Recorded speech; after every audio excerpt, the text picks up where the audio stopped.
Bonsoir tout le monde. Alors, je dois dire que j'ai eu la chance ces dernières années de rencontrer des femmes époustouflantes avec un parcours tout aussi passionnant.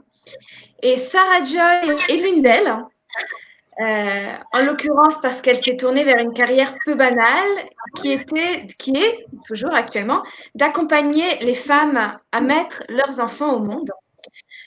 Et pas dans n'importe quelle circonstance, mais en faisant de ce qui apparaisse pour beaucoup comme quelque chose d'effrayant, en fait, une expérience unique et qu'on a envie de renouveler. Alors, ne me regardez pas comme ça, c'est possible. Et si vous voulez savoir comment et pourquoi, ben, je vous invite à nous suivre dans cette interview. Sarah Joy, bonsoir.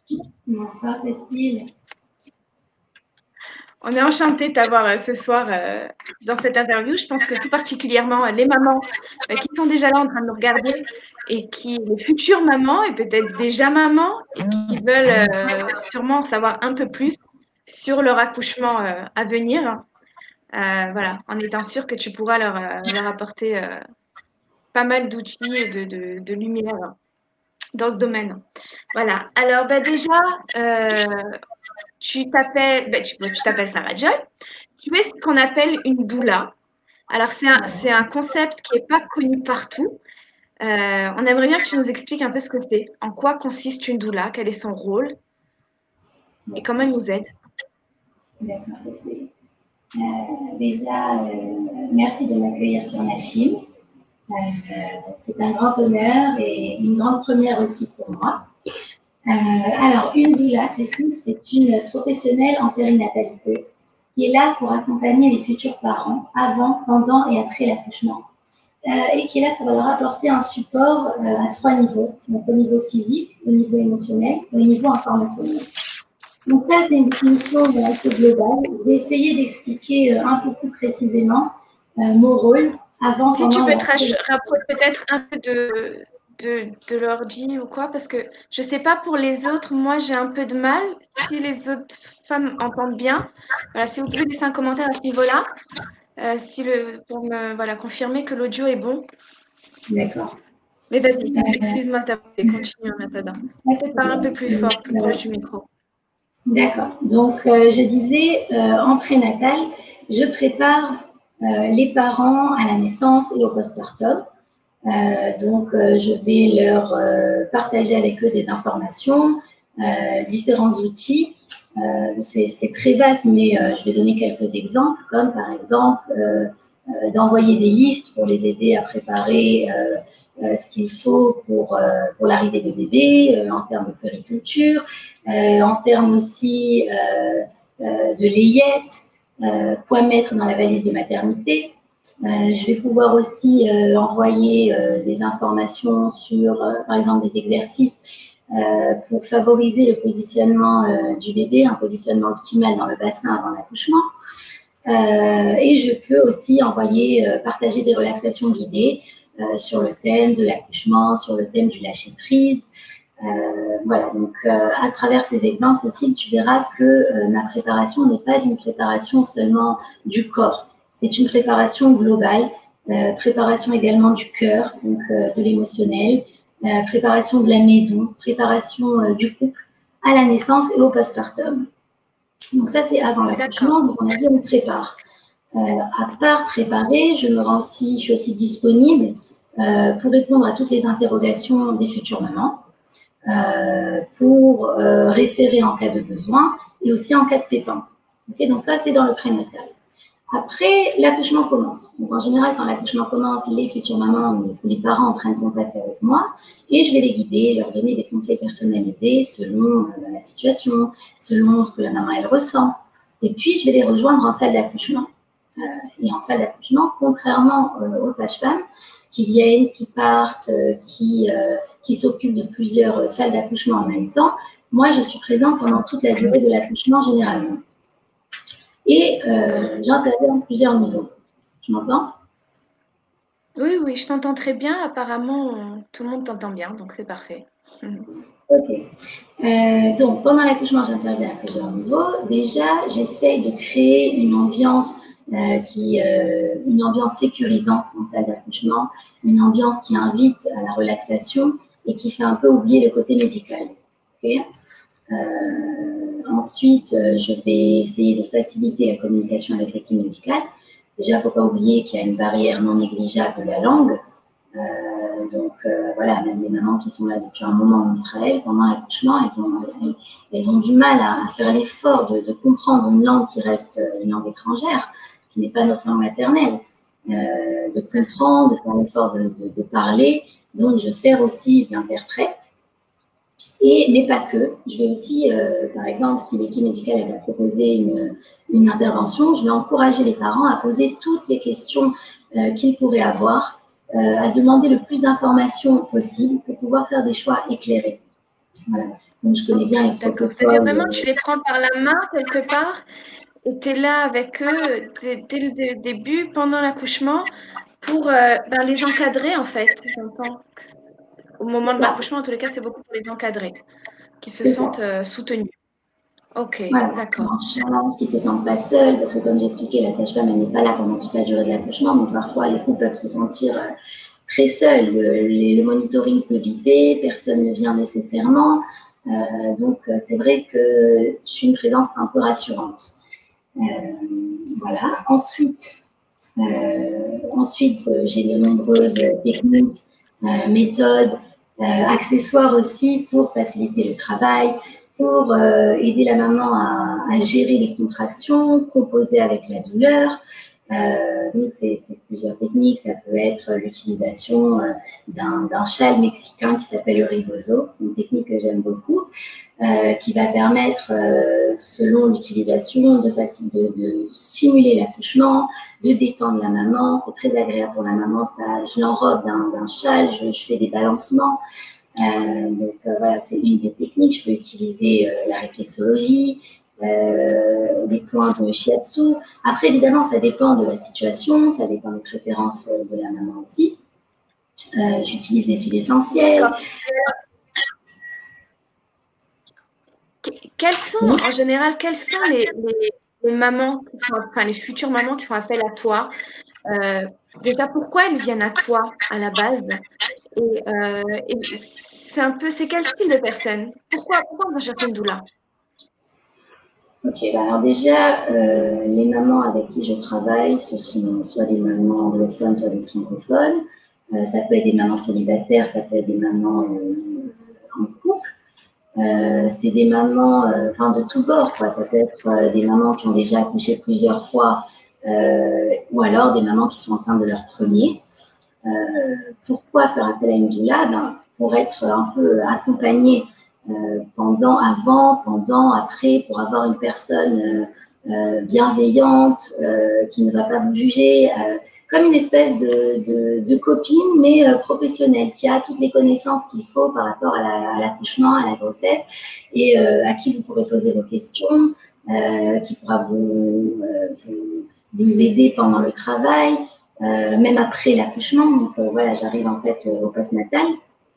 Déjà, mon but pendant l'accouchement, c'est d'aider les mamans à avoir une belle expérience d'accouchement, peu importe ce qui se passera. C'est essayer de tout faire pour que pour que la naissance soit plus douce, plus humaine. D'accord, c'est un peu un accouchement un peu plus VIP. On n'est pas, on est quand même, voilà, c'est un accouchement un peu plus VIP. On n'est pas.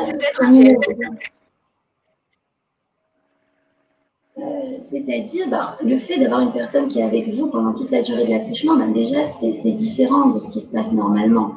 Une personne qui est là juste pour que ça fasse moins mal, juste pour une personne qui est aux petits soins de la maman. Donc, c'est vraiment ça. C'est une personne qui est là pour responsable du bien-être de la maman qui accouche et qui est là pour entourer, pour envelopper le couple.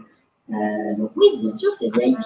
Parce que le rôle en fait de l'équipe médicale, c'est d'assurer la sécurité de la maman, du bébé. Mais mon rôle à moi, voilà, comme je disais, c'est de les envelopper. C'est non médical. Voilà, toutes ces techniques-là que j'utilise, ce sont des techniques non médicales. mais qui peuvent… C'est intéressant, c'est-à-dire que tu viens nous dire qu'il y a besoin au niveau de l'accouchement d'un accompagnement qui est émotionnel. On a tendance à penser que bon, bah, si on apprend un peu les bons gestes, la bonne respiration, les choses à savoir au moment d'un accouchement, bah, plus ou moins ça devrait aller. Et là, en fait, tu viens nous dire que tu les encadres émotionnellement. Je suppose qu'il y a quelque chose là-dedans. Il y a un intérêt, il y a un impact de nos émotions sur l'accouchement. Sûr, évidemment. C'est clair que l'émotionnel il a un impact sur le corps physique, pas juste pendant l'accouchement, mais je dirais pendant l'accouchement, je le vois encore plus. Une maman qui arrive, qui est très stressée, elle ne va pas accoucher de la même manière qu'une maman qui est complètement détendue, qui sait qui a déjà accouché plusieurs fois, qui a eu déjà de super beaux accouchements, qui sait que ça peut être une expérience magique.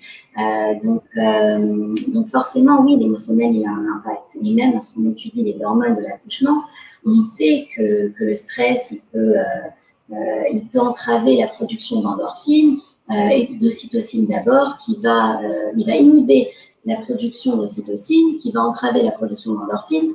Si tu veux, je peux en parler un peu plus des hormones de l'accouchement. Oui, alors je pense qu'il y a besoin de savoir exactement qu'est-ce qui se passe. En fait, je crois qu'on arrive pour beaucoup assez… il y a peut-être beaucoup de personnes qui ne veulent pas savoir et qui arrivent à l'accouchement sans trop vouloir savoir en se disant que de toute façon tout ira bien. Mais je pense que justement, peut-être, ce qu'on dit, comme on dit, quand on est au courant, quand on a les informations, bah, c'est une force en plus. Je pense que c'est aussi le rôle d'une doula d'apporter les informations. Et qu'est-ce qui se passe au niveau de nos hormones, justement pourquoi elles sont tellement prédominantes dans notre accouchement? Alors déjà, les hormones jouent tout le temps un rôle essentiel dans notre organisme. Elles permettent de réguler à distance le fonctionnement de notre corps et elles agissent aussi bien sur le physique que sur le psychique. Maintenant, au niveau de l'accouchement, elles jouent un rôle prédominant sur le bon déroulement du travail. Les trois grandes hormones de l'accouchement, en très simplifié, on a l'ocytocine, les endorphines et l'adrénaline. Donc, l'ocytocine, c'est l'hormone de la naissance par excellence. C'est elle qui permet d'induire les contractions qui sont le moteur de l'accouchement, c'est bien, c'est elles qui vont permettre l'effacement du col, puis la dilatation du col. Lorsqu'on arrive à une dilatation complète, elle nous permet de pousser le bébé hors de l'utérus dans le canal de la naissance. Dans le canal, c'est ça, de la naissance. Ensuite, une fois que le bébé il est né, elles vont permettre de décoller le placenta. Elles vont permettre à l'utérus de se contracter pour refermer la plaie qui est laissée dans le placenta. Et enfin, elles vont nous permettre à l'utérus de reprendre sa taille et sa forme initiale. Donc ça, c'est au niveau physique. Au niveau psychique, c'est l'ocytocine qui est responsable de l'amour qu'on a pour notre bébé, de l'attachement envers notre bébé, ce qu'on appelle le bonding. Donc, elle joue un rôle vraiment essentiel. Mais l'ocytocine est considérée comme une hormone timide, c'est-à-dire qu'il y a des facteurs extérieurs qui peuvent influencer sa sécrétion, comme par exemple le bruit, la lumière vive, quoi d'autre, le froid, la peur, juste aussi le fait d'être seul. Peut-être parce que la faim, ça génère du stress. Oui, parce que la faim, ça génère du stress, et le stress aussi, on va en parler, évidemment que le stress a un impact aussi sur la production d'ocytocine, on va en parler. Donc déjà, là, vous avez quelques outils pour mieux vivre votre accouchement. Donc, lumière tamisée, pas trop de conversation et de bruit autour, protéger, que votre intimité soit protégée. Voilà, juste au passage, quelques astuces. Donc ça, c'était pour l'ocytocine. Ensuite, on a les endorphines. Excuse-moi, je fais juste une parenthèse, mais peut-être qu'en réalité, on y reviendra, mais c'est-à-dire on a réellement la possibilité de choisir Voilà, c'est tout ce genre de critères au moment où on vient d'accoucher dans un milieu médicalisé, c'est-à-dire de me demander une lumière tamisée ou d'autres choses. Ah, Cécile, si tu as vu quand j'ai décrit, je t'entends pas. De quoi? Je t'écoute. Je crois que j'ai raté les derniers mots que tu as dit. Ok, c'est possible, il y a un petit décalage, c'est pas grave. Non, je disais, est-ce on a la possibilité d'être exigeante quelque part quand on vient en milieu médicalisé? Voilà, de demander une lumière tamisée ou d'autres choses en fait qui pourraient nous aider. Quel est quel est le pouvoir des parents là-dedans? Quel est le pouvoir de la doula aussi? Euh, Mhm. Alors, d'accord. Ouais, alors je vois le décalage. D'accord, ok. Donc en fait, j'avais bien tout entendu, mais juste je vois tes lèvres bouger, mais en fait, tu dis rien. Ok. Donc ouais, il y a voilà. un petit décalage.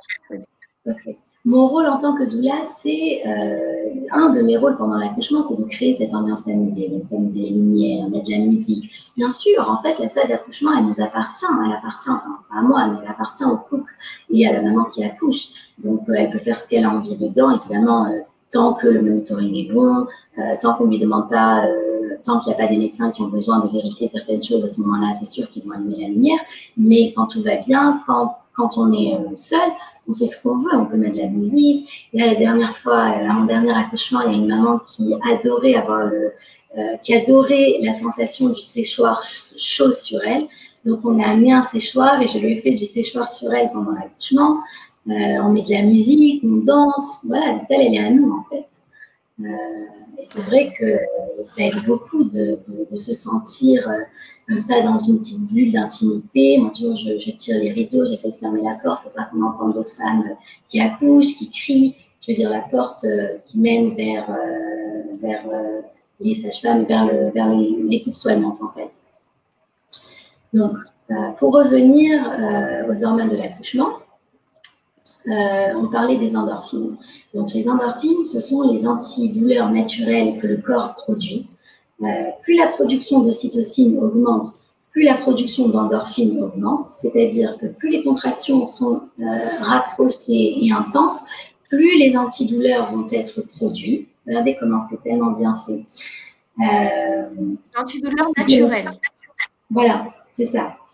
Qui vont entraîner une sensation d'apaisement de la maman, qui vont lui permettre d'accéder à un lâcher-prise.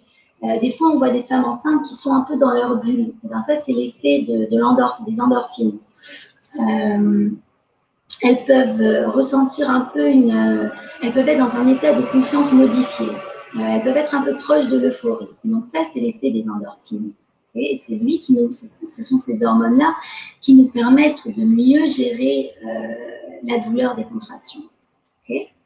Et enfin, on arrive à l'adrénaline. Donc l'adrénaline, c'est l'hormone qui est produite lorsque le corps est en état de stress, autant physique qu'émotionnel. Et l'adrénaline est sécrétée par le système nerveux central. Alors le problème, c'est que en première phase de travail, c'est-à-dire pendant la phase de dilatation du col de l'accouchement, la sécrétion d'adrénaline, elle va inhiber la production d'ocytocine. D'accord? Et donc, du coup, ça va entraîner la production d'endorphine. Donc, qu'est-ce que ça veut dire? Ça veut dire qu'une femme qui est stressée, qui a peur, qui ne se sent pas en sécurité, eh ben, elle va produire moins d'ocytocine. Donc, le travail va être plus lent. Donc, les contractions vont être moins régulières. Le travail va être plus lent, moins efficace. Et en plus, ça va faire plus mal parce qu'on a dit que les endorphines aussi, que la production d'endorphines aussi va être entravée. D'accord? Donc, de là, on comprend combien le stress a un impact négatif pendant la première phase du travail. Et donc, du coup, c'est hyper important d'apprendre des techniques de gestion du stress. C'est important de s'entourer d'accompagnants qui sont capables de nous apaiser. Voilà, de mieux nous aider à gérer ce stress. D'accord, waouh, écoute, c'est très intéressant. C'est vrai que on entend parfois il y a certaines femmes qui ont accouché qui pensent qu'elles ne peuvent, bon, pour peu qu'elles aient eu un accouchement un peu traumatique, elles vont avoir tendance à penser que ben, leur accouchement sera toujours comme ça, qu'elles ne savent pas accoucher ou qu'elles accouchent mal ou que, en fait, tu viens nous dire qu'il n'y a pas de règles. C'est beaucoup conditionné par notre état d'esprit, par notre état moral. Écoute, Cécile, déjà, on est tout un peu plus ou moins conditionné par les médias, par les histoires passées d'accouchement qu'on a entendues de nos sœurs, de nos mères, de nos copines, de nos cousines, de nos collègues. Donc, quelque part, on a ce conditionnement-là, il va avoir un impact sur notre vision de l'accouchement. Des fois, voilà, c'est pareil, ça peut être notre propre histoire de naissance. Si on a entendu notre mère qui racontait qu'elle a eu un accouchement très dur et que c'était très difficile de nous accoucher, donc forcément, ça va avoir un impact sur notre vision de l'accouchement. Donc déjà, il faut en prendre conscience. Après, une fois qu'on en a pris conscience, il faut essayer de se dissocier de ces conditionnements-là et au contraire d'apporter beaucoup de conditionnements positifs. Comme par exemple en lisant des histoires positives d'accouchement, en regardant de belles vidéos, de beaux accouchements qui se passent bien. Il y a aussi plusieurs techniques qu'on peut utiliser, comme les affirmations positives, comme les visualisations, les relaxations guidées, qui sont des outils que je partage avec les mamans en général, et encore plus avec celles qui ont déjà un passé d'accouchement traumatique. Donc, en fait, comment ça marche pour les affirmations positives et les relaxations guidées? Ça vient des mots. En fait, ce sont des mots qu'on va se répéter pour les affirmations positives, qu'on va lire, qu'on va écrire, qu'on va répéter. Comme quoi, par exemple? Tu peux nous donner quelques exemples? Par exemple, mon corps de femme s'est accouché. Par exemple, je suis forte, je suis capable. Quoi d'autre? Il y en a tellement. S'il y a une maman qui a peur, par exemple, d'être déclenchée, qu'elle a dépassé son terme, alors je vais lui dire, voilà, répète, enfin, elle va trouver sa propre affirmation positive, mais je peux lui dire, par exemple, essaye, mon bébé va arriver à l'heure parfaite, mon bébé arrive à l'heure parfaite. Voilà. Par exemple, pendant l'accouchement, chaque contraction me rapproche de mon bébé. J'inspire la confiance, j'expire le stress. Il y en a plein. Et il y a des femmes qui font des femmes un peu artistiques, qui dessinent, qui font qui mettent de super belles couleurs. Et après, on peut carrément arriver à l'accouchement avec ces petites phrases qu'on se sera répétées toutes les dernières semaines de grossesse et qui, au final, vont nous donner beaucoup de force. Parce que, en fait, comment ça marche? Ce sont des mots. Les relaxations, pareil, les relaxations d'idées, ce sont des mots, des phrases qu'on va entendre. Donc, en fait, les mots vont générer des pensées et des émotions. Ces émotions, à force de répéter ces mots-là, ces émotions vont créer des croyances en nous. Ces croyances vont entraîner un certain comportement. Et enfin, ces comportements vont entraîner une expérience. Donc, si on met un conditionnement, c'est un conditionnement positif qui va faire qu'à force de répéter des choses positives, et bien on va attirer à nous du positif. Donc, c'est énorme comme outil. Et pendant l'accouchement, ça marche merveilleusement bien. Voilà. Tu le vois autour de toi. Bah oui, écoute, par exemple, je propose aussi des visualisations. J'ai accompagné plusieurs fois des mamans qui ont eu des premiers accouchements compliqués, traumatiques, qui en gardent de très mauvais souvenirs. Et voilà, grâce à ces outils-là, évidemment, quand c'est vraiment des gros et profonds traumatismes, il ne faut pas attendre d'être sur le point d'accoucher pour régler tout ça. Après un accouchement traumatique, on peut faire un travail avec des professionnels qui sont là pour ça. Mais quand il y a quelque chose encore qui reste de négatif, c'est pas très compliqué de se libérer. Mais en tout cas, c'est très important de se libérer, d'arriver, on va dire, nettoyer de tout ce côté négatif et de se dire que là, voilà, c'est un autre accouchement, c'est une autre histoire, c'est un autre bébé, ça va être différent. Il n'y a pas de fatalité. D'accord. Ok. Et alors, j'ai une question. Tu es là aussi beaucoup donc en matière d'informatrice, c'est-à-dire que tu vas expliquer aux parents l'accouchement, tout le processus d'accouchement, comment ça se passe, tout ça, tout ce que les gens ont besoin de savoir, les risques aussi peut-être, qu'est-ce qu'il peut y avoir. Est-ce que trop d'infos ne risque pas de stresser la maman, au contraire, au lieu de l'apaiser? Ce que je disais tout à l'heure, il y a peut-être beaucoup de mamans qui ne veulent pas savoir. Est-ce que tu rencontres ce genre de problème? Beaucoup. Alors, à part mes services de doula, j'offre aussi des cours de préparation à la naissance et à la parentalité. Okay. Donc, le but de ces cours-là, c'est vraiment de démontrer aux parents comment notre corps de femme est merveilleusement conçu, comment il sait accoucher, comment l'accouchement est un processus physiologique, comment nous avons en nous toutes les ressources nécessaires pour devenir parents. Okay. Donc, déjà en soi, c'est plutôt rassurant. Ce ne sont pas des choses qui font peur, au contraire, ça donne des forces. Évidemment, on parle aussi de sujets plus classiques, comme quand elle est à la maternité, si les parents veulent accoucher à l'hôpital, qu'est-ce qu'une contraction, la gestion de la douleur, les options d'accouchement. Alors, c'est vrai que je rencontre une certaine résistance, enfin, j'observe une certaine résistance, particulièrement dans le milieu francophone. Je travaille aussi avec des anglophones, mais ce phénomène, je ne l'observe que chez les francophones. De ne pas vouloir en savoir, de ne pas d'arriver en fait avec le minimum d'informations possible. Et je trouve que c'est une erreur. Même sur les réseaux sociaux, je vois parfois des mamans qui demandent conseil, qui disent est-ce que ce serait une bonne idée de faire des cours de préparation à l'accouchement? Et la majorité des réponses, c'est mais non, ça ne sert à rien. Écoute, la sage-femme, elle te dira quoi faire. J'ai même lu, attends, la seule chose que tu dois savoir, c'est pousser très fort comme si tu étais aux toilettes. Ça me fait un peu rire. Et en même temps, ça m'énerve un peu.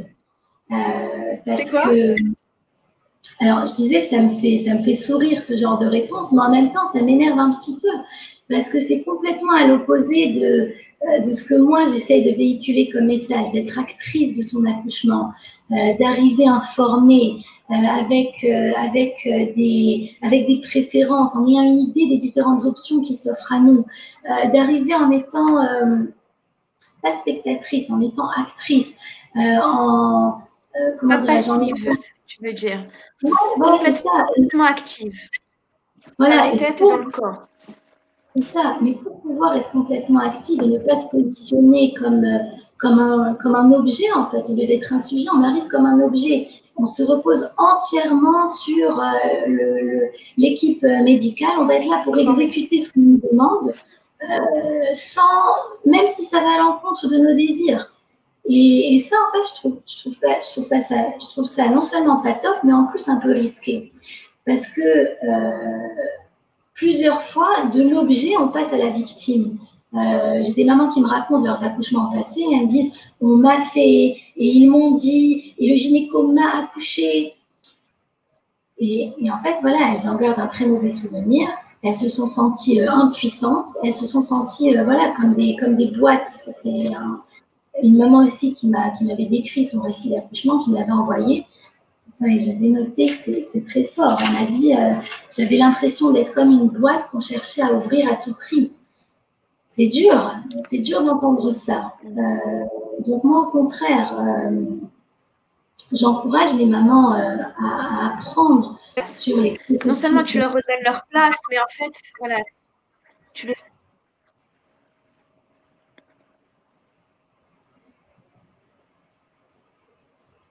Il y a toujours un petit décalage. C'est ça, c'est-à-dire tu leur redonnes leur place et tu les encourages à savoir en fait parce que ça va leur permettre de réagir correctement et sereinement en réalité.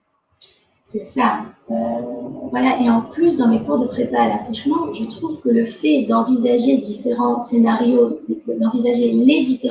d'accouchement, ben, ça fait que la maman, ça lui donne, aux parents, je veux dire, ça leur donne une certaine sensation de contrôle. C'est plus quelque chose de complètement inconnu, en fait, l'accouchement. Parce qu'en réalité, il ne peut commencer que comme ça, ou comme ça. Soit par une rupture de la poche des os, soit par des contractions, si c'est un accouchement spontané, ou alors si c'est un accouchement déclenché par d'autres méthodes, ou alors il y a la césarienne. Mais je veux dire, mais une fois que tu as parlé de ces différents points, ben, voilà, la maman, elle sait comment va commencer son accouchement. Donc, c'est pas que, voilà, parmi les remarques que les mamans faisaient, c'est que de toute manière, ça va être différent de ce que tu auras appris. Ben non, pas forcément, parce que justement, en parlant de tout ça, ben, ça sera forcément, ton accouchement, il va forcément ressembler à un de ceux-là, tu vois. Donc, ça rassure. Après, évidemment, je m'adapte à chaque couple. S'il y a des couples qui ne veulent pas trop en savoir sur les interventions, je ne vais pas les forcer à entendre ce qu'ils ne veulent pas entendre. Donc, je m'adapte. Mais c'est pour moi, pour pouvoir être actrice de son accouchement, et c'est vraiment le message que je suis venue délivrer ce soir, de prendre son accouchement en main, de la même manière qu'on prend sa vie en main, sa santé en main, surtout en cette période compliquée. Moi, j'incite à prendre son accouchement en main. C'est un chemin que j'ai emprunté il y a bien longtemps. Mais pour ça, il y a tout un travail en amont de préparation, d'information, de réfléchir quelles sont les options d'accouchement, où j'ai envie d'accoucher, comment on peut réaliser un projet de naissance. Donc, un projet de naissance est un document dans lequel on note nos préférences pour l'accouchement et pour le postpartum immédiat. Évidemment, donc c'est un document qui sert de moyen de communication avec l'équipe médicale. On le donne en même temps à l'accouchement. Bon, évidemment, on garde bien en tête qu'on peut faire un projet de naissance et avoir des envies, etc. Mais on sait très bien qu'il peut y avoir des changements de programme. Et on parle de ça. On dit que c'est très important de se préparer et d'accepter n'importe quelle tournure que l'accouchement prendra. Mais c'est quand même important d'arriver avec des préférences. Voilà, d'affirmer ses choix de vie, ses choix de parentalité. C'est hyper important, je trouve. Je vais expliquer. Est-ce que ça se répercute? Voilà, c'est ce que j'allais te demander. Est-ce que le fait d'être actrice, en fait, alors, ok, on a compris que c'était pas bien de pas avoir d'infos. Pourquoi c'est bien d'avoir des infos? C'est-à-dire comment ça va conditionner mieux notre accouchement? Et peut-être après, ça a peut-être un impact après sur la suite aussi, je suppose. Parce que l'accouchement a toujours un impact sur sur l'après-accouchement. Bien sûr, bah, écoute, quand on arrive informé, on met, je trouve, plus de chances de notre côté. Voilà, je vais expliquer en fait pourquoi il faut prendre son accouchement en main et en fait ça va répondre à ta question.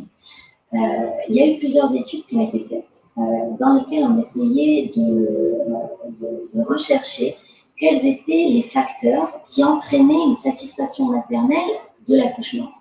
D'accord ? Et donc, on a trouvé que le facteur principal, le déterminant principal de la satisfaction d'une maman de son expérience d'accouchement, c'était une sensation, qu'elle ait senti une sensation de contrôle de l'accouchement, qu'elle ait pris part aux décisions, d'accord, qu'elle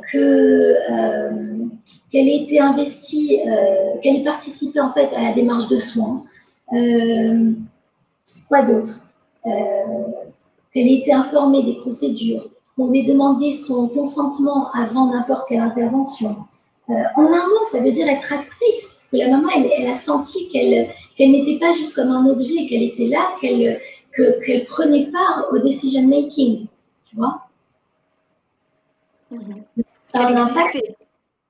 Qu'elle existait, qu'elle était pas, non, c'est pas juste qu'elle existait, c'est qu'elle était au centre, que c'était elle qui était la reine de l'événement, si tu veux. Tu vois. Donc en fait, c'est qu'elle était à sa place, qu'elle a osé prendre sa place comme il se doit, qu'elle participait pleinement, qu'elle vivait pleinement son accouchement, pas qu'elle le subissait comme un objet. Voilà, c'est ça. Et donc, pourquoi c'est important? Donc déjà, ça a un impact sur l'expérience d'accouchement, la satisfaction de l'accouchement, et en plus, lorsque la maman elle est actrice de son accouchement, eh ben, elle va avoir tendance à mieux assumer s'il y a un changement de programme, donc si l'accouchement ne se déroule pas comme elle aurait voulu, et elle va mieux assumer l'issue de l'accouchement, quelle qu'elle soit. C'est énorme. Ça veut dire qu'on passe que pour le même accouchement, il y a une femme la même femme, elle risque d'être traumatisée, ou alors elle risque de dire, bon, c'est pas ce que je voulais, mais ça a l'air. Tu vois, ça va. C'était quand même, ça a été. Donc, ça nous permet de ne pas être positionnés comme des victimes quand les choses ne vont pas comme on l'aurait voulu. Ok. Donc, pour ça, elle a besoin d'informations. Pour ça, on ne peut pas être actrice de son accouchement sans cette base de connaissances, de savoir que voilà, qu'il y a des options, que tu as des choix, que tu peux pas, c'est juste impossible. Donc les cours de préparation à la naissance sont essentiels. En tant que doula, est-ce que tu vas être amenée à orienter les mamans vers tel ou tel accouchement? Alors, on sait qu'aujourd'hui, il y a un peu des grosses polémiques, pas des grosses polémiques, mais qu'il peut y avoir parfois chez certaines femmes. Bon, déjà, comme partout, les femmes aiment comparer, elles aiment se comparer, même quand ça va à leur détriment.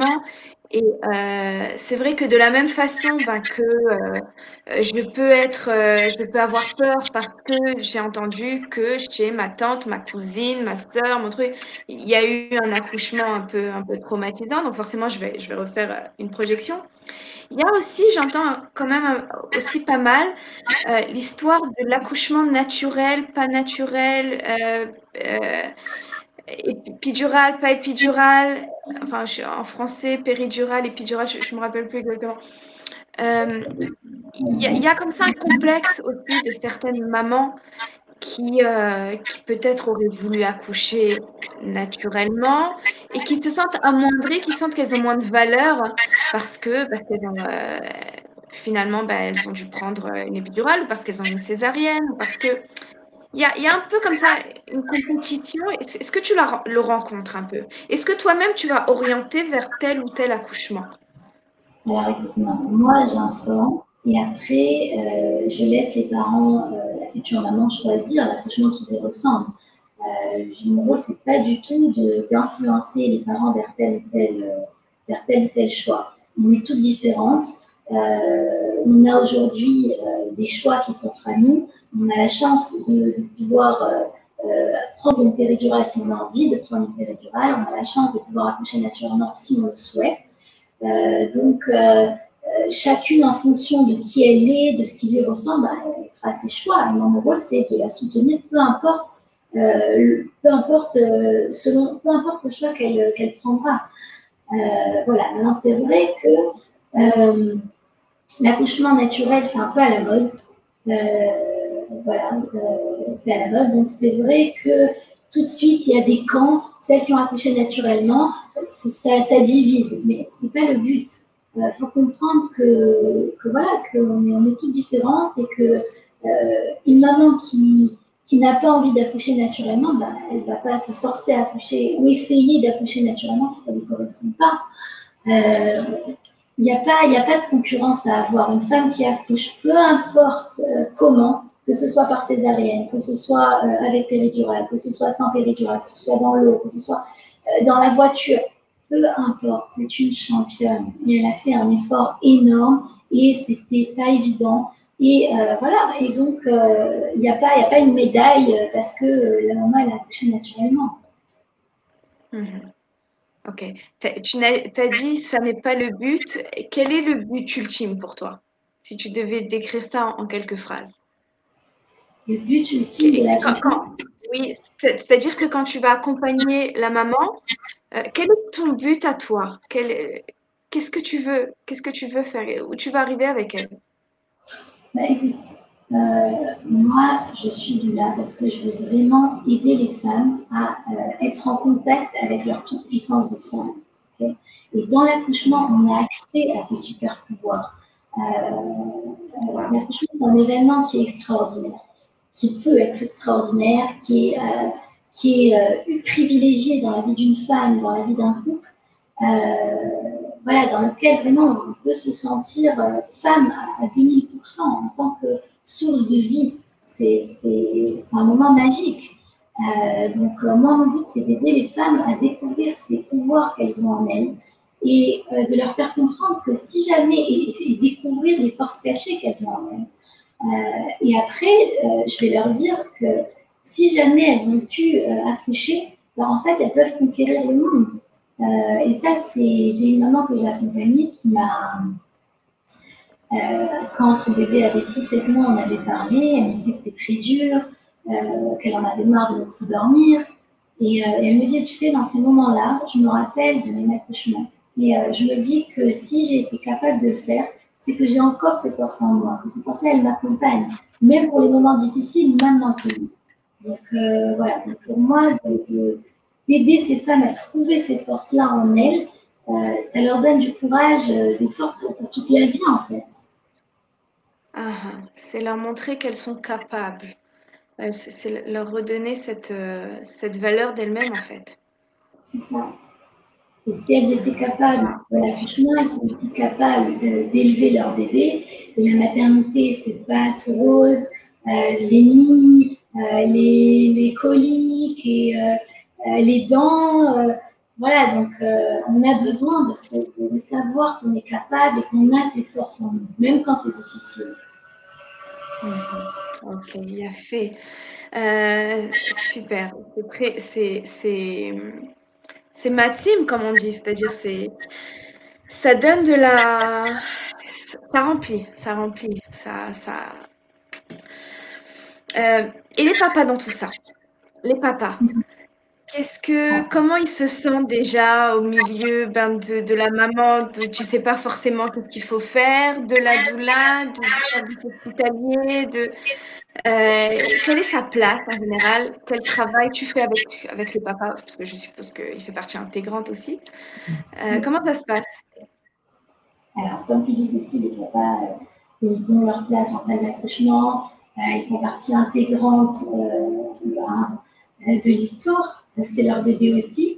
Donc évidemment, avant l'accouchement, lors des rencontres prénatales, je demande à ce que le conjoint soit présent et on discute du rôle que la maman aimerait qu'il ait pendant l'accouchement, du rôle que lui souhaite avoir. Est-ce que par rapport à ce que la maman demande, il est prêt, il est capable de lui apporter ce dont elle a besoin? Après, il y a différents types de papas, on ne peut pas généraliser. Il y a des papas qui ont envie d'être super actifs et de participer et soutenir leur femme. Il y a des papas qui ont plus envie d'être en retrait, derrière le rideau, derrière la porte, prier. Donc, voilà, c'est OK aussi. Maintenant, pour les papas qui veulent être actifs, ben, le fait que je sois là, ben, on va travailler en équipe, en fait. Je vais lui donner les outils, je vais lui donner le matériel pour qu'il puisse soutenir sa femme de manière efficace. Voilà, donc les papas, ils aiment bien qu'il y ait une doula parce qu'ils savent que leur bien-aimé est entre de bonnes mains. Voilà, et donc ça enlève un petit coup de pression. Il y a moins de pression sur eux, du coup. Ok, d'accord. Oui, parce que je pense qu'il y a beaucoup aussi l'impuissance qui rentre en jeu et là aussi, probablement que quand le papa reçoit les informations déjà à la base, ben oui, c'est plus facile pour lui. Il s'attend à ce que voilà, sa femme, enfin sa conjointe va réagir comme ci ou comme ça. Et donc, probablement que... D'ailleurs, c'est hyper, même dans le postpartum, que le papa soit présent lorsqu'on parle du postpartum, qu'il comprenne quels sont les changements qui vont arriver dans le corps de sa femme, de comprendre que tout ça c'est passager, qu'il risque d'avoir un petit down dans le couple, que c'est normal, que tous les couples vivent ça. Bah, ça permet de mieux vivre cette transition. Il y a ce qui s'appelle le baby clash. Il y a des couples qui divorcent dans la première année qui suit l'accouchement. Et ça, pour moi, ça vient aussi d'un manque d'information. Parce que quand tu sais que c'est normal, que les autres couples aussi vivent ça, que t'inquiète pas, ta femme, tu vas la retrouver, que là, elle est juste très fatiguée, mais qu'il y a d'autres moyens d'avoir de l'intimité, de se connecter. Et la femme aussi, il y a des efforts à elle, il y a des efforts aussi à fournir. Le papa, il ne se sent pas complètement exclu de cette fusion entre la maman et son bébé. Donc, ça permet de mieux vivre cette transition dans la parentalité. C'est plus doux. D'accord, ok. Ok. Tu me parlais aussi beaucoup justement, dans le même principe d'être active, d'avoir une certaine conscience au moment de l'accouchement. Alors, j'en entends des femmes qui ont tellement peur de l'accouchement que peut-être qu'elles souhaitent une intervention ou elles ne seront pas conscientes ou ce ne seront pas elles qui seront amenées qui se mettent en fait tout entières dans les mains du corps médical pour ne pas avoir à être confrontées à l'accouchement. Or, tu penses enfin, tu disais que tu penses que c'est très important le lien de conscience, tout le sujet de la question de conscience au moment de l'accouchement. Bien sûr. Pourquoi c'est tellement important d'être consciente, d'être pleinement consciente à ce moment-là? De vivre pleinement ce moment. D'abord, parce que comme je dis, ça peut être un moment magnifique et magique. C'est dommage, on n'est pas enceinte tous les jours, on n'accouche pas tous les jours. Ce serait dommage de passer à côté. Maintenant, c'est sûr que s'il y a des grandes peurs, au point de vouloir, par exemple, une césarienne et ne même pas avoir à sentir une contraction, c'est qu'il y a un travail à faire, un travail avec une professionnelle, un psychologue ou d'autres thérapeutes, pour voir d'où est-ce qu'elle vient cette peur et comment on peut s'en débarrasser. Là, ça dépasse, si tu veux, le cadre normal des peurs de l'accouchement. Là, on passe à un extrême, si tu veux. Mais oui, je pense que c'est hyper important de... C'est dommage de passer à côté de ces moments-là. Des moments où on se sent tellement puissante, en fait. Alors oui, ça fait mal. Oui, les contractions, il y a des sensations dans le corps. Mais il faut comprendre que d'abord, sans contraction, il n'y a pas d'accouchement. Qu'une contraction, elle a un début et une fin. Okay, que peu importe le stade de l'accouchement dans lequel on sera, il y aura toujours quelques minutes, secondes pour prendre des forces, fermer les yeux, se régénérer et passer à la prochaine. En fait, cette fameuse contraction, c'est notre allié en réalité, si on arrive à l'utiliser en tant que telle. Elle a un but positif en fait. Elle nous rapproche de la naissance. Même après l'accouchement, les contractions, elles ont un but positif, comme j'ai expliqué tout à l'heure. Elles permettent de remettre l'utérus en place, elles permettent d'éviter les hémorragies. Donc, une contraction, c'est hyper bénéfique. Maintenant, c'est la perception qu'on va avoir autour de cette douleur. Si on sait que c'est une douleur normale, qu'on est capable, qu'on a des outils, qu'on a une personne à nos côtés, une professionnelle qui est là, qui a l'habitude d'aider les femmes à avoir moins mal, qui a des outils pour ça, et elles vivent de bien meilleure manière. D'ailleurs, je voulais parler des avantages du doula, et il y a des études qui ont été faites là-dessus. Et parmi les avantages... Les avantages de quoi? De faire appel à une doula. L'impact d'une doula sur l'accouchement. Ouais, voilà, je continue parce que il y a un décalage. Donc, parmi ces avantages-là, les femmes qui ont bénéficié du support continu d'une doula pendant le travail, elles avaient moins recours à la péridurale ou à d'autres moyens pharmacologiques de soulager la douleur. Donc, c'est pas rien. C'est quand même assez fort. Ouais. Voilà, elles se sont créées leur propre, en fait, leur propre puissance médicale, en fait, si on peut appeler ça comme ça, leur propre résistance à l'aide de la doula. Ok. Super. Et j'ai eu le plaisir de voir d'aller visiter un peu ta page, ton profil, où il y a des témoignages incroyablement émouvants, vraiment. Ça m'a fait verser des larmes. D'ailleurs, je t'ai laissé un post là-bas. Et il y a eu beaucoup de choses aussi j'ai pu constater beaucoup de choses qu'on n'a peut-être pas forcément conscience. il y a des moyens d'accoucher qui ne sont pas des moyens forcément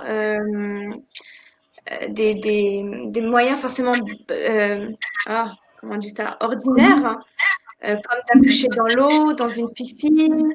Est-ce que tu peux nous parler un peu de tout ça et est-ce que c'est accessible à tout le monde en fait? Est-ce que tu as même des exemples, des histoires, des anecdotes qui peuvent nous ouvrir un peu l'esprit par rapport à tout ça? Parce que c'est vrai que bon, on a tendance à avoir un cap de style d'accouchement et puis c'est tout, quoi. Encore une fois, d'être passif dans les infos, alors qu'en réalité, ben, on a le choix aussi de tout un éventail de choses. C'est ça. D'où l'importance de s'informer pour comprendre qu'il existe différentes façons d'accoucher, différentes options. Et si on ne les connaît pas, il n'y a que l'accouchement classique, en salle d'accouchement normal, allongé sur le dos, les pieds dans les étriers. Voilà, il y a plein de femmes pour qui c'est super, mais pour celles qui cherchent un peu plus de piquant, on va dire, voilà. Alors, on peut accoucher dans une salle nature de l'hôpital déjà. Donc ça, ce sont des salles qui ont des accessoires pour faciliter l'accouchement. Donc, c'est des salles dans lesquelles les femmes accouchent sans péridurale. Donc, il y a tout un tas d'accessoires dans ce genre de salle pour faciliter un accouchement naturel. Il peut y avoir un jacuzzi, il peut y avoir une grande baignoire, un ballon de grossesse, de naissance.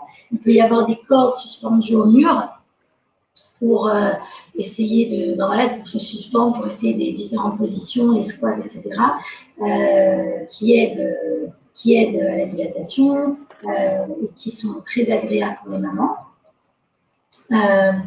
Donc, c'est une ambiance qui est complètement différente dans ce genre d'endroit. Il n'y a pas du tout de matériel médical, on ne pratique pas d'épisiotomie, on ne pratique pas de péridurale, il n'y a pas de ciseaux. Le monitoring, c'est un monitoring Wi-Fi avec lequel on peut rentrer dans l'eau. Donc, on peut être sous l'eau, on peut prendre des douches, on peut être dans l'eau. Ça, c'est les salles naturelles. Est-ce que c'est ouvert à toutes les femmes? Alors, il faut quand même avoir un dossier médical correct. Chaque hôpital, il a sa liste de critères pour pouvoir entrer en salle d'accouchement de nature. Mais voilà, c'est clairement une de place. J'ai souvent été dans ce genre de salle. Voilà, il y a d'autres hôpitaux, il y a par exemple à Lagnato et à Saint-Parofé. On amène carrément une piscine qui est gonflée comme une piscine d'enfants en fait. Et voilà, et en pleine salle d'accouchement normale, il y a une piscine avec de l'eau et la femme qui est complètement immergée, qui bouge et le bébé sort carrément dans l'eau. C'est extraordinaire. Incroyable, waouh! C'est impressionnant ce qu'on est capable de faire, mais en fait, c'est vrai, de tout temps, tu parlais du corps, combien c'est important aussi de faire confiance à son corps quelque part, parce que lui, tu me disais ça la dernière fois, lui, il sait accoucher. C'est-à-dire que même si on n'a pas appris, c'est vrai que quelque part, le corps sait. Et en vrai, de tout temps, c'est vrai, les femmes ont su accoucher, donc il n'y a pas de raison que moi, demain, je ne sache pas, que je n'y arrive pas. C'est ça. Alors évidemment, on se prépare, mais en réalité, je crois profondément que l'accouchement est un processus physiologique. Un processus physiologique, dans sa définition, ça veut dire qu'il ne s'apprend pas. Alors du coup, on se dit, mais alors pourquoi on va faire des cours? Est-ce que j'ai besoin d'apprendre à accoucher si c'est tellement physiologique? Alors en fait, le problème, c'est la surmédicalisation du processus d'accouchement. Cette surmédicalisation, elle nous a un peu enlevé notre confiance en nos capacités d'accouchement, dans nos capacités innées, qu'on sait accoucher, qu'on a en nous tout ce dont on a besoin, etc. Mais c'est en nous en réalité. Voilà, c'est pour ça que je t'ai dit, moi, le but de mes cours, c'est pas juste d'expliquer intellectuellement comment le col il s'ouvre et comment le bébé il descend, parce que c'est pas ce dont on va avoir besoin pendant l'accouchement. Pendant l'accouchement, on a besoin de savoir et de se rappeler qu'on sait le faire et qu'on a tout en nous. Voilà. De se reconnecter à soi, en fait. Voilà, de se connecter à soi, de se connecter à son bébé, de lui faire confiance à lui aussi, que lui aussi il connaît le chemin. Et voilà, et mon but en tant que doula, c'est de croire en cette femme qui accouche, de croire en ce bébé, même quand lui, même quand elle, même quand cette femme ne croit plus en elle, quand c'est long, même quand l'équipe médicale ne croit plus en elle et qui sont déjà en train de préparer le bloc opératoire. Donc jusqu'à la dernière seconde, moi, je crois en elle. Et je sais que tout peut changer. Et je sais qu'elle est capable et que voilà. Voilà. Parmi les options d'accouchement, je voulais aussi mentionner l'accouchement à la maison. Donc c'est quelque chose qui existe. Ça a toujours existé en réalité. Ça se fait, c'est légal. Le ministère d'Abril qui reconnaît le droit des femmes d'accoucher chez elles à la maison.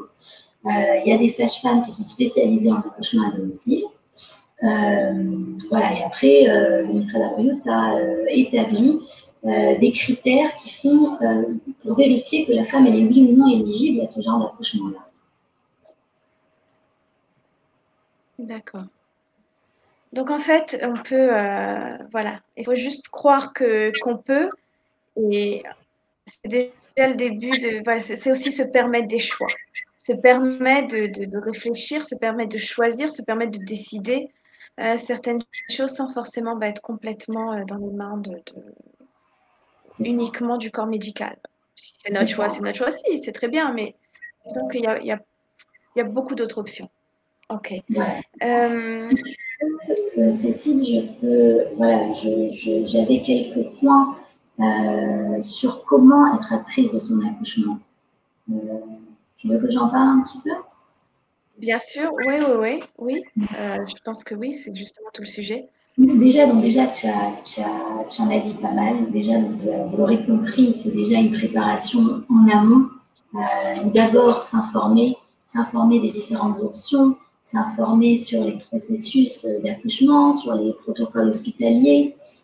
Une fois qu'on a ces informations-là, on peut rédiger le projet de naissance. Comme j'ai dit, tout en gardant en tête que ça ne va pas nécessairement se passer comme on le souhaite, mais on arrive avec ce projet de naissance, okay, avec nos préférences. Ensuite, il faut bien choisir son lieu de naissance et ses accompagnants. Voilà quelques pistes pour choisir ses accompagnants, que ce soit une personne avec qui on s'entend bien, évidemment, une personne qui sait nous apaiser, une personne qui aura du sang-froid quoi qu'il arrive, qui saura garder son sang-froid quoi qu'il arrive, qui s'entend bien avec les autres accompagnants, s'il y en a plusieurs. Si c'est une femme qui a déjà accouché, il faut qu'elle soit capable de ne pas calquer l'accouchement de la maman qui est en train d'accoucher sur ses accouchements à elle. Et ça, c'est très fréquent quand c'est la maman qui est avec sa fille pendant l'accouchement. Il faut que cette personne soit sur la même longueur d'onde que la future maman par rapport à son projet de naissance. Parce que des fois, voilà, il y a des mamans qui veulent accoucher naturellement, mais le mari ou la maman pense que c'est une très mauvaise idée, donc ça risque de poser problème pendant l'accouchement. Et enfin, il faut que ce soit une personne qui saura poser les bonnes questions à l'équipe médicale et qui saura lui communiquer les préférences de la maman. C'est important. Voilà. Un quatrième point, c'est de bien connaître ses droits et ceux de son bébé. Parce qu'on a des droits. Il faut chercher sur notre page les droits d'une personne lorsqu'elle rentre dans un hôpital. Comme tu l'as dit, se faire confiance à son bébé, c'est un point essentiel pour pouvoir vivre pleinement sa maternité et son accouchement. Écouter aussi son intuition, c'est quand même aussi important. Sa petite voix intérieure, pour moi, cette voix-là, elle ne nous ment pas. Donc, être à l'écoute de son intuition. Exprimer ses ressentis. Ça, c'est important aussi, lorsque les choses ne vont pas comme on l'aurait souhaité, de parler, de poser des questions, de dire ce qu'on pense de la situation. Ne pas garder ça à l'intérieur. Un autre point, c'est de savoir qu'on a la possibilité, si jamais le contact ne passe pas du tout avec la sage-femme, on a la possibilité de demander à changer de sage-femme. c'est rare. En général, les sages-femmes, elles sont agréables, elles nous mettent à l'aise, enfin, elles mettent à l'aise les futures mamans. Donc, voilà, mais sachez que ça fait partie de vos droits. OK? Et un dernier conseil, c'est de choisir la position d'accouchement dans laquelle vous vous sentez bien. Et qui ne sera pas forcément une position confortable pour l'équipe ou pour la doula, mais que vous vous sentiez bien. Parce que c'est vous la reine du spectacle, la reine du show. Donc, c'est vous qui devez être bien. Donc, si allonger sur le dos, ça ne vous convient pas, il va me demander à changer de position. Ok. Ben, écoute, merci beaucoup pour tous ces points. Je pense que chacun pris un à un, il permet de faciliter les choses, très probablement. Ok, alors on a une question là je ne sais pas les noms en fait. Alors, bon, on me demande c'est quoi l'ordre de prix d'une doula, donc je pense quand même que ça varie un peu selon les doulas. Par contre, je voulais te poser la question, est-ce que le prix peut varier selon les circonstances de l'accouchement? C'est-à-dire que si c'est la nuit, si c'est le jour, si ça se passe de telle façon, pas telle façon, comment ça marche?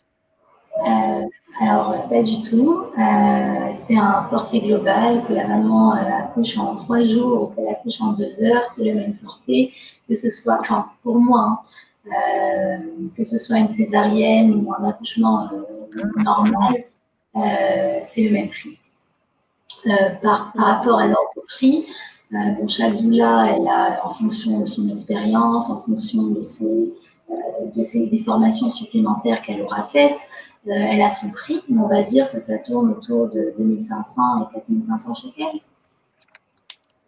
D'accord, ok, bah voilà, comme ça on a tous les éléments.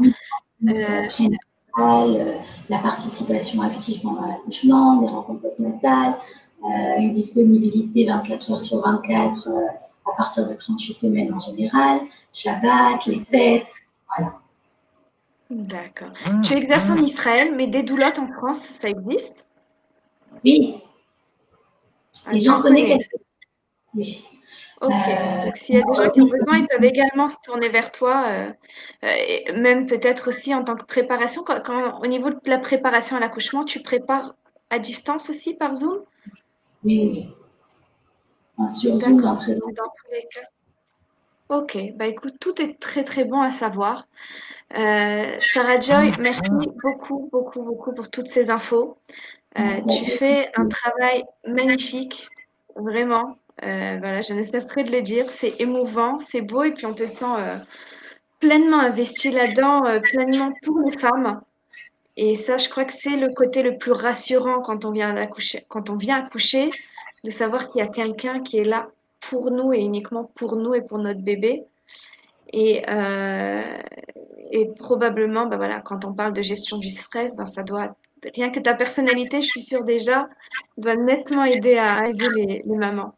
Voilà. Donc, mesdames, si vous voulez, voilà, faire appel au service ou avoir plus de renseignements ou avoir une préparation à l'accouchement ou même une question peut-être à Nodine, n'hésitez pas. Vous avez le numéro de Sarah Joy juste en dessous.